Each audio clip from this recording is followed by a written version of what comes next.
Nama saya Danang Himawan Limanto, dosen Fakultas Kedokteran Universitas Airlangga dalam ilmu bedah toraks, kardiak, dan vaskular, khususnya ilmu bedah vaskular dan endovaskular.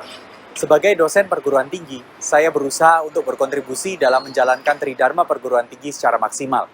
Pengamalan Tridharma dalam bidang pendidikan tercermin dari kegiatan saya sehari-hari yang mengajar pada Fakultas Kedokteran Universitas Airlangga hingga menjadi pembicara pada acara-acara bidang ilmu bedah vaskular dan endovaskular baik nasional maupun internasional.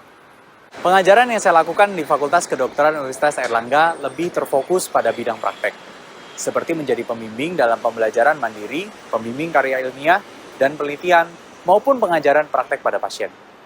Pengajaran praktek yang saya lakukan merupakan pengajaran langsung saat pemeriksaan pasien dan tindakan operasi. Pengajaran dalam bentuk pemeriksaan pada pasien ini saya lakukan di poliklinik, ruang rawat inap, dan ruang gawat darurat. Di poliklinik dapat dilakukan pengajaran bagaimana menggali keluhan pasien dengan baik, pemeriksaan yang menyeluruh sampai pada pemeriksaan USG atau ultrasonografi yang merupakan materi baru di bidang pembelajaran mata kuliah bedah vaskular dan endovaskular. Tujuan pemberian materi baru USG ini adalah peserta didik dapat melakukan pemeriksaan USG vaskular yang komprehensif dan bagaimana cara menginterpretasikannya dengan tujuan akhir adalah pemahaman keilmuan bedah vaskular dan endovaskular yang baik. Untuk pengajaran tindakan operasi di ruang operasi, saya mengajarkan poin-poin penting yang harus diperhatikan sebelum, selama, dan setelah tindakan. Kendala yang sering saya hadapi pada proses pengajaran adalah peserta didik yang tidak fokus. Hal ini terkadang diakibatkan oleh peserta didik yang mendapatkan pengajaran setelah shift jaga.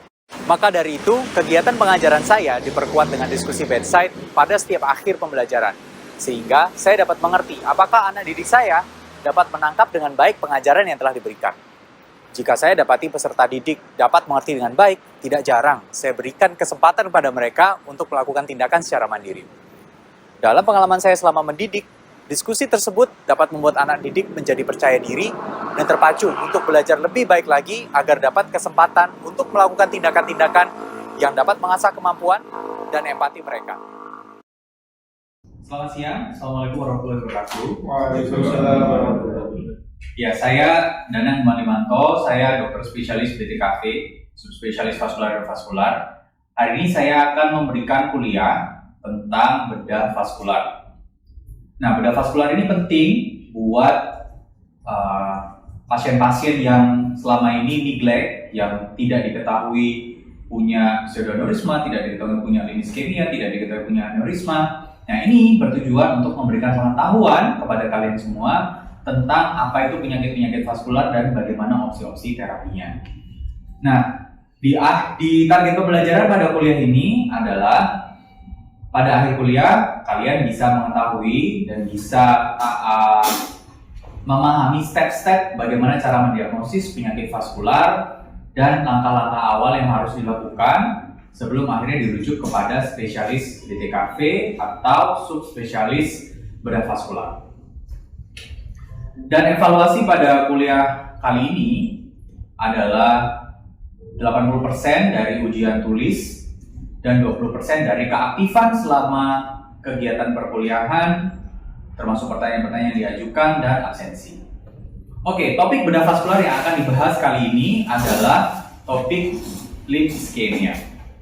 Nah, limf ischemia ini adalah sebuah penyakit yang banyak sekali tidak diketahui oleh para dokter umum.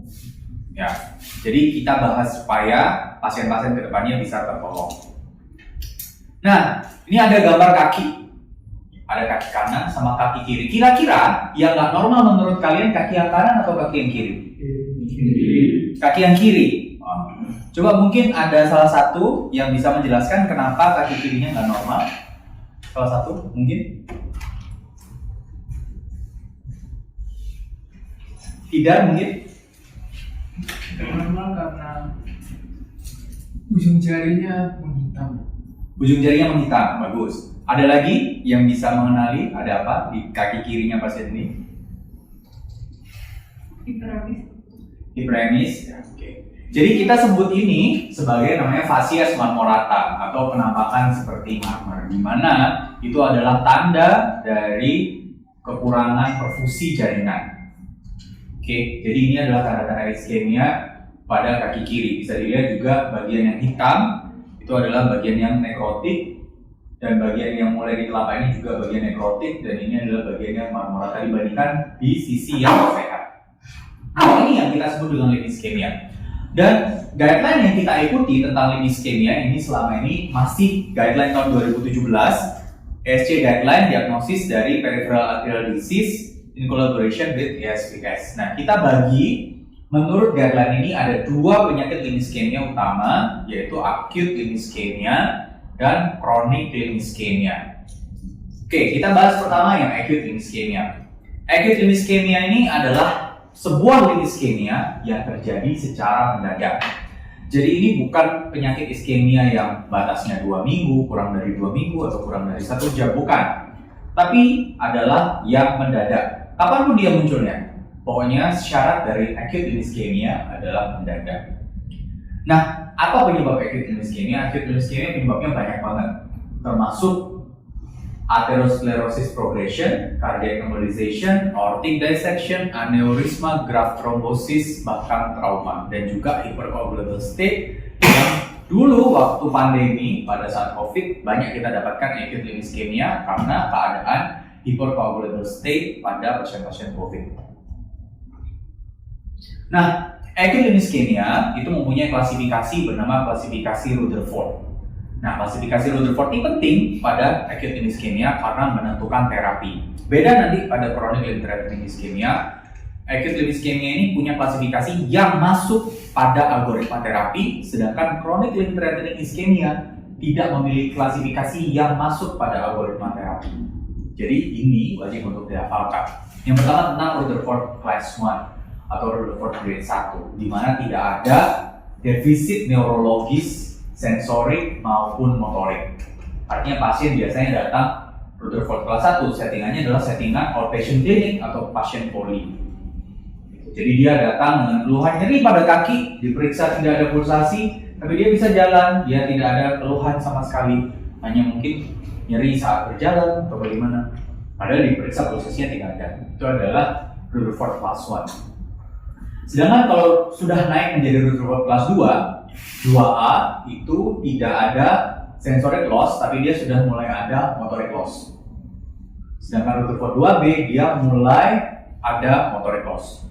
Yang 2A hanya sensorik loss, 2A hanya sensorik loss, 2B sensorik loss dan motorik loss. Ada impairment dari sensorik seperti kesemutan atau anestesia atau hipoestesia, dan pada motorik ada seperti parese pada sendi-sendi jari dan sendi-sendi ankle. Itu adalah definisi dari motorik loss. Sedangkan pada yang 3 itu adalah yang sudah tidak bisa diselamatkan, artinya sudah full anestesi dari sensorik dan full paralisis dari motorik. Kenapa dibuat berbeda seperti itu? Karena pada grade 1 dan grade 2 terapinya adalah revaskularisasi, sedangkan pada grade 3 terapinya adalah, ada yang tahu apa maksudnya ini? Amputasi, betul. Jadi beda. Sedangkan yang 1A itu 1, 2A, 2B itu kita sebut dengan limb salvage, yang 3 itu kita sebut dengan apa temannya limb salvage? Satunya lawannya life saving, betul. Oke, jadi bagaimana kita bisa mengetahui sebuah limb iskemia? Yaitu dengan simpel kita peraba pulsasi dari arteri-arteri kaki yang dekat dengan kulit, seperti arteri femoralis, arteri poplitea, arteri tibialis posterior, dan arteri dorsalis pedis. Dan biasanya kalau ada terjadi acute iskemia itu biasanya satu sisi, ya, dan harus dibandingkan pada sisi yang sehat, apakah pulsasinya sama atau enggak. Gitu. Nah, apa pemeriksaan yang lebih objektif? Ada beberapa pemeriksaan yang lebih objektif dari sekedar pulsasi. Yang pertama adalah pulse oximetry. Pulse oximetry ini bukan hanya saturasinya yang dilihat. Oke, yang dilihat adalah pulsasi dari alat tersebut, yang seperti gergaji ini.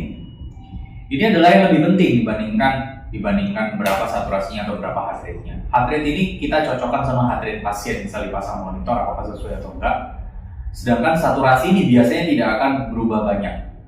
Ya, yang kita lihat adalah pulsasi ini. Apakah ada pulsasi di jari-jari tersebut? Karena di kita itu belum ada namanya toe pressure, yaitu mengukur tekanan di jari-jari itu nggak ada. Jadi yang kita pakai selama ini adalah visualisasi dari gelombang pulse oximetry. Ini adalah salah satu pemeriksaan yang objektif. Nah, ada lagi yang seperti ini. Ada pasien dengan nekrotik di gigi 1. Kita periksa semua di gigi-gigi yang lain apakah dia muncul ini karena fotonya foto berhenti ya. Jadi kalau misalnya dia foto bergerak daerah yang ini barnya itu dia akan pulsating. Itu yang penting untuk dilihat. Apakah di gigi satunya perlu diperiksa kalau seperti ini? Tentu saja nggak perlu ya, karena ini kita sudah tahu tanpa pulsasi pun dia sudah nekrotik. Oke, pemeriksaan yang lain yang sangat penting adalah pemeriksaan ankle brachial index. Ankle brachial index ini harus diperiksa baik pada kasus akut maupun kasus kronik. Ya. Ankle brachial index adalah pemeriksaan tensi sistolik dibandingkan antara tensi pada pergelangan kaki dibandingkan pada tensi di lengan atas. Oke. Dan nilai normalnya adalah 0,9 sampai 1,4. Sebenarnya 1,4 ini sudah terlalu tinggi, cuman biasanya range-nya adalah sekitar 1 sampai 1,1 atau 1,2 itu maksimal. Di bawah itu artinya diprediksi ada pengurangan aliran. Kalau ankle brachial index di bawah 0,9 diprediksi ada pengurangan aliran ke distal. Dan itu diasumsikan ada kemungkinan limb ischemia atau penurunan perfusi. Nah, ini adalah algoritma dari acute ischemia. Seperti yang saya bilang tadi, acute ischemia memiliki klasifikasi yang masuk pada planning terapi, yaitu klasifikasi Rutherford. Karena terapi dari limb ischemia sangat ditentukan di stage berapa pasien tersebut datang. Oke, semua acute ischemia wajib diberikan heparin, wajib, bahkan sebelum operasi wajib diberikan heparin. Di Rutherford berapapun, bahkan kalau dari sini adalah Rutherford 3.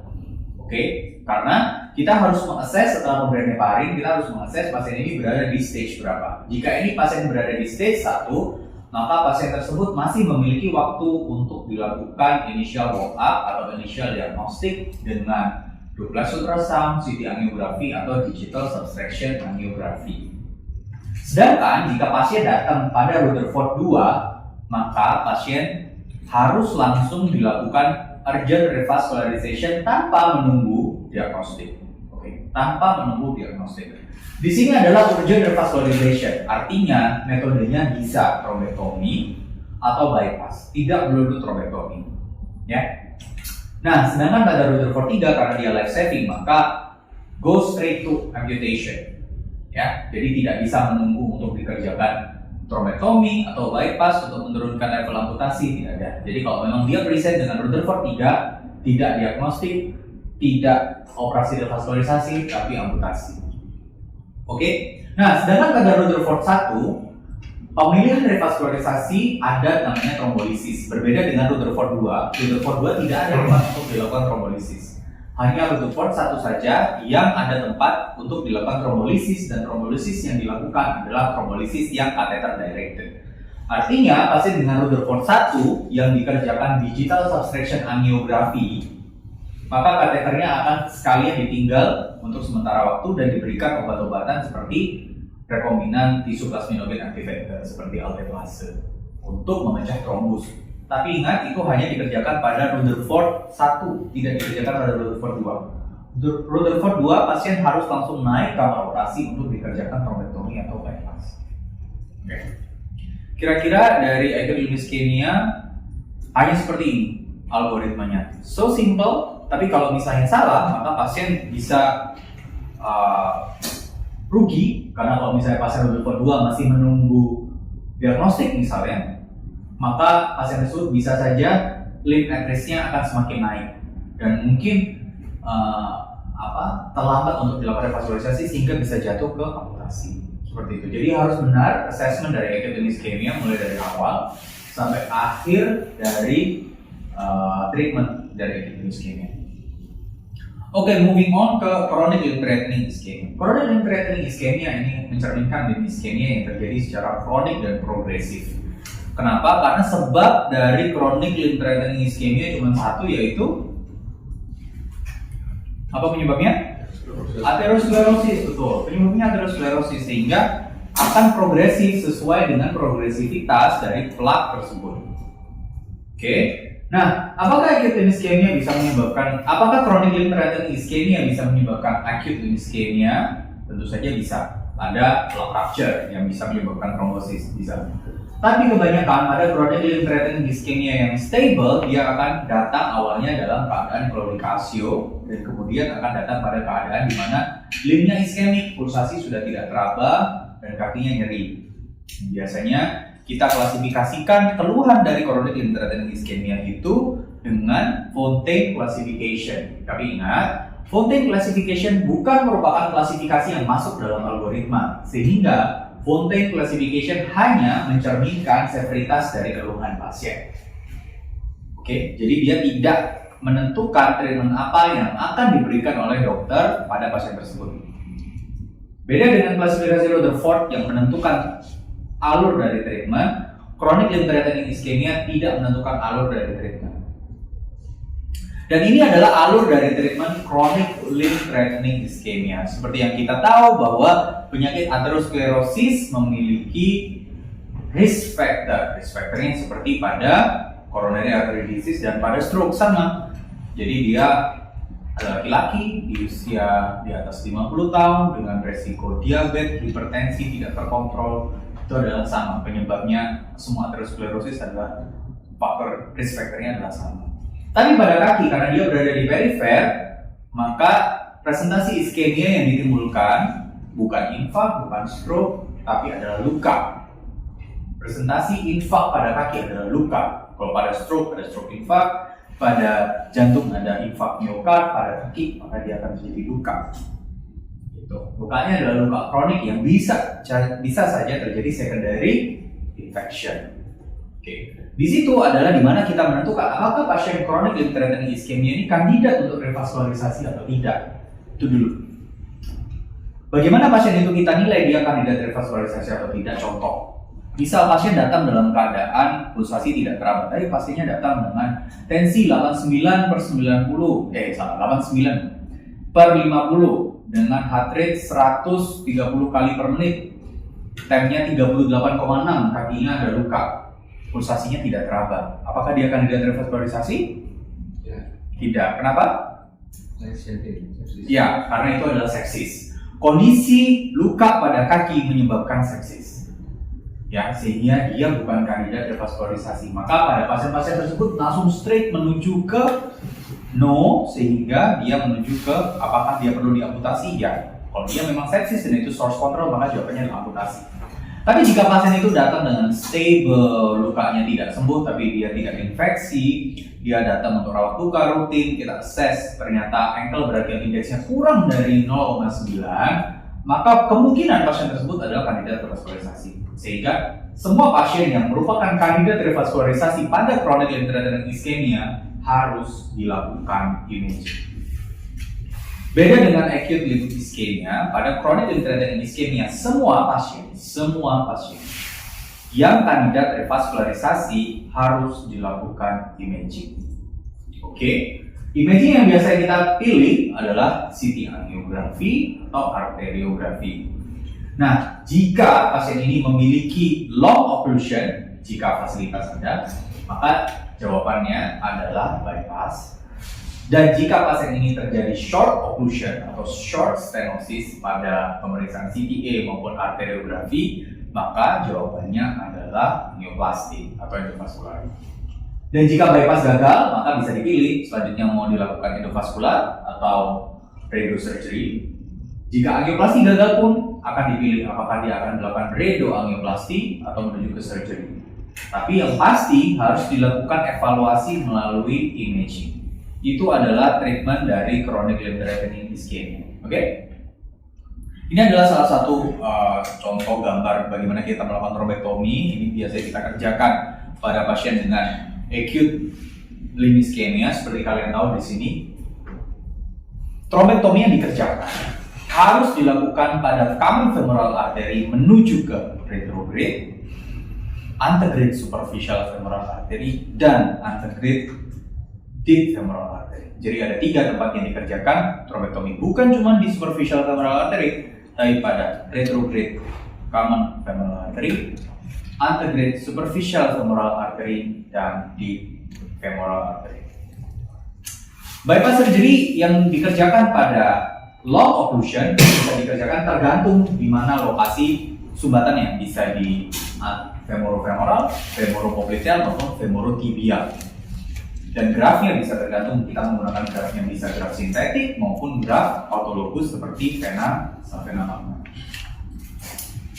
Lalu angioplasti itu adalah kita melakukan antara ballooning atau stenting pada pembuluh darah ekstremitas, tergantung lokasinya dan tergantung indikasinya. Tapi yang perlu kalian tahu adalah tujuannya adalah membuat luminal diameternya sama atau paling tidak mendekati pada reference diameter. Apa itu?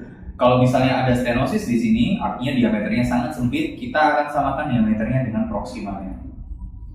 Gitu, dengan cara membuat balon, membuat perlukaan pada plak atherosklerosis tersebut supaya terdesak secara melalui radial force, terdesak ke lateral supaya dia bolong. Dia masuk di sini sesuai diameter yang sama. Contoh seperti ini. Pada pasien ini adalah pasien dengan multiple short occlusion pada chronic dehydratable ischemia yang kolateralnya sangat-sangat dominan. Kolateralnya di sebelah lateral dan medial itu sangat-sangat dominan. Dia mengisi dari proksimal, mengisi ke distal dari stenosis. Ya, ini distalnya stenosis sangat kecil sekali, tapi wire kecil bisa masuk. Lalu kita kerjakan angioplasti di beberapa tempat. Ini di lokasi yang ada di superficial femoral artery sebelah kanan. Lalu yang terjadi adalah seperti ini. Ini pre dan ini postnya. Ini adalah setelah kita lakukan angioplasti dengan reference diameter yang sama, maka kita mendapatkan luminal gain yang cukup baik sehingga kolateralnya tidak lagi terlihat. Artinya aliran darah semua masuk ke native artery, bukan masuk ke kolateral, dan itu yang kita harapkan. Karena tentu saja aliran dari native artery jauh lebih besar dan bisa memiliki pressure yang lebih tinggi ke perifer. Lalu ini adalah contoh oklusi total dari superficial femoral artery yang waktu itu pasien tidak memungkinkan untuk dilakukan bypass. Jadi pasien ini baru terisi superficial femoral artery-nya baru di bawah sekali, jadi baru oklusinya ini sekitar 12-14 cm. Lalu kita coba lakukan ballooning dan kita lakukan stenting karena pada pasien dengan dengan short long occlusion yang kita paksa melakukan endovaskular, maka pasien harus kita jaga agar dia tetap terbuka lumennya dengan kita pasang stent. Dan stent ini khusus karena stent ini adalah stent elastis yang dipasang pada superficial femoral artery. Karena stenting yang dipasang pada perifer berbeda dengan stenting yang dipasang pada jantung, karena jantung itu fix, sedangkan pada femoral artery ini adalah elastis. Jadi dia seperti pegas. Ini pasca operasinya. Dan jika itu semua tidak berhasil dan pasien ini tetap harus dilakukan amputasi, maka jawabannya adalah major amputation antara below knee atau above knee amputation. Kenapa kita melakukan major amputation dengan batas seperti ini? Ini adalah disesuaikan dengan prostetik yang akan digunakan pada pasien. Tapi ingat, pada pasien-pasien yang berharap nanti suatu saat setelah diamputasi langsung bisa kaki palsu, harus dijelaskan betul-betul bahwa penggunaan kaki palsu itu membutuhkan muscle strength yang baik. Karena kaki palsu itu adalah dead weight, adalah berat. Jadi tidak bisa langsung setelah sembuh lukanya langsung digunakan kaki palsu, tidak bisa.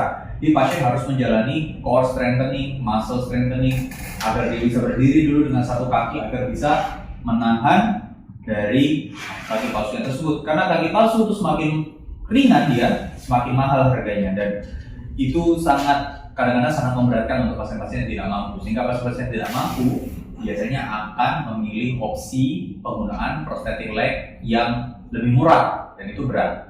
Sehingga pasien harus diberi pengetahuan bahwa setelah lukanya sembuh, pasien harus ke fisioterapi atau rehabilitasi medik untuk melakukan core strengthening exercise sebelum pengukuran prosthetic leg. Oke, kuliahnya sudah selesai. Dari mahasiswa mungkin ada pertanyaan? Ya, silakan. Mohon izin bertanya, Dok. Mungkin pada pilihan limb salvage itu kapan kita bisa menentukan untuk dilakukan bypass, kapan dilakukan trombektomi atau dipasang stent. Oke. Gitu. Baik. Terima kasih. Oke. Ya, jadi saat kita pilih pasien tersebut itu kita harus tahu bagaimana lesi dari kakinya, lesi dari arterinya itu bagaimana. Apakah itu lesinya short, apakah itu lesinya long, apakah ada kondui itu apakah ada graf yang akan kita gunakan untuk menyambung, misal vena vena magna, apakah vena vena magna yang ada, apakah kaliber dari vena vena magna itu cukup. Kalau tidak ada, apakah kita mempunyai sintetik graf yang kita butuhkan untuk melakukan bypass? Kalau misalnya kita melakukan endovaskular, apakah kita punya fasilitas seperti cath lab, apakah kita punya balon? Apakah kalau misalnya pasien itu butuh stent, apakah stentnya itu kita punya? Itu dulu pertimbangannya. Tapi menurut guideline, dengan anggapan kita mempunyai semua itu dari atas sampai bawah, maka pilihannya adalah jika itu short stenosis, maka dia ke angioplasti. Kalau misalnya itu total oklusi, maka angioplasti dan stenting. Tapi kalau dia long occlusion lebih dari 25 cm, maka dia harus dilakukan bypass dengan autologous vein. Seperti itu. Kalau tidak ada autologous vein, baru kita menggunakan sintetik. Oke, ada lagi satu pertanyaan terakhir? Ya, silakan. Jadi ada algoritma Ali tadi kan yang Rutherford kelas 2. Jadi itu kan ada pilihan untuk dilakukan kan itu immediately revascularization, selalu ada pilihan untuk dilakukan trombektomi atau bypass. Nah, dengan kita tidak memiliki modalitas pemeriksaan sebelumnya, dok, kalau Ali biasanya kan karena emboli. Nah, itu kapan kita lakukan trombektomi, kapan kita harus perlu kita bypass? Oke, jadi sebenarnya tidak harus operasi tersebut adalah operasi rekonstruksi vaskular.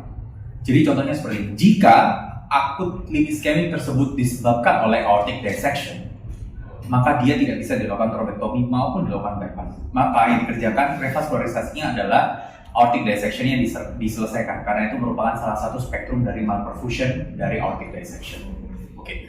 Dan kenapa di sini ditulis trombektomi atau bypass? Misal acute limb ischemia ini terjadi akibat progresivitas dari atherosclerotic plaque di suatu tempat, maka kita lakukan bypass di tempat di mana atherosclerosis tersebut paling parah terjadi.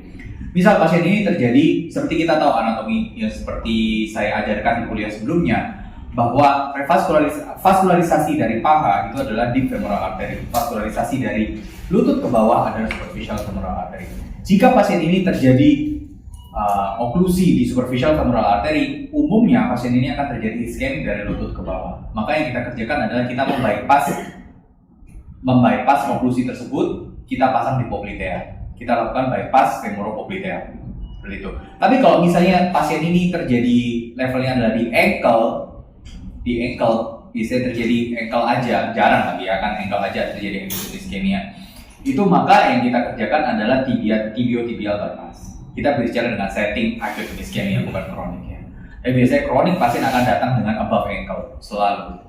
Antara itu dia below knee, pilihannya antara below knee atau above knee. Jika dia below knee, masih kita bisa kerjakan femoropopliteal bypass. Tapi kalau misalnya ternyata ini adalah above knee yang ternyata profundanya yang bermasalah, antara kita kerjakan femoral bypass, crossover, atau kita lakukan repair kalau misalnya memang itu adalah suatu malperfusi yang akibat aortic dissection. Gitu. Kadang-kadang memang sulit kita mengetahui acute limb ischemia hasil dari aortic dissection. That's why kita harus mengetahui seluruh profil dari pasien. Saya dulu pernah mengerjakan trombektomi aortic dissection yang saya naikkan dengan diagnosa acute limb ischemia. Nah, ternyata aortic dissection tidak ada apa-apa yang terjadi di dalam sana. Nggak ada trombus, nggak ada atherosclerosis, hanya nggak ada aliran dari atas. Karena apa? Karena true lumennya kolaps. Saya masukkan trombektomi, saya tarik, keluar cairan, keluar darah, habis itu berhenti. Mendadak aja berhenti kayak keran yang ditutup. Itu adalah aortic dissection. Itu kalian nggak akan lupa jika menemukan. Dan itu adalah revaskularisasi. Kalau memang itu adalah aortic dissection type B, harus dites. Oke, terima kasih. Kuliah saya akhiri. Jangan lupa belajar untuk ujian, dipelajari nanti mata kuliah nanti slide akan saya berikan dalam bentuk handout. Terima kasih. Selamat siang. Assalamualaikum warahmatullahi wabarakatuh. Waalaikumsalam.